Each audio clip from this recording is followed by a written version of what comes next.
টলিপাড়ায় একের পর এক বিয়ের খবর আসছে, তেমনি ছড়িয়ে পড়ছে তারকাদের বিচ্ছেদের গুঞ্জন।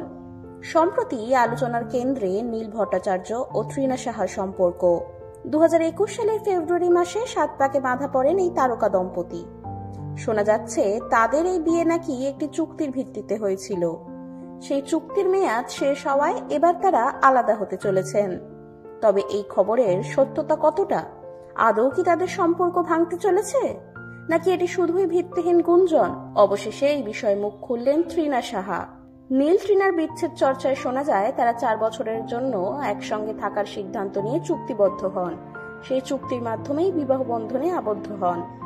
চুক্তির বিয়ে নিয়ে সোশ্যাল মিডিয়ায় তুমুল আলোড়ন পড়ে যায়। এ বিষয়ে নীল ও তৃণা কোনো মন্তব্য করেননি। তাদের নীরবতাকে অনেকেই সম্মতির লক্ষণ ধরে নিয়ে জল্পনা আরো বাড়তে থাকে। তবে এবার সেই গুঞ্জনের সত্যতা প্রকাশ করলেন তৃণা সাহা। আনন্দবাজার অনলাইনকে তিনি স্পষ্ট জানান, এরকম কিছুই হচ্ছে না, একেবারে ভুয়ো খবর ছড়ানো হচ্ছে, পুরোটাই মিথ্যে। তাদের বিয়ের 6 মাসের মধ্যেই গুঞ্জন ওঠে তাদের সম্পর্কে নাকি ফাটল ধরেছে। এমনকি তখন দাবি করা হয়েছিল তারা একসঙ্গে থাকছেন না।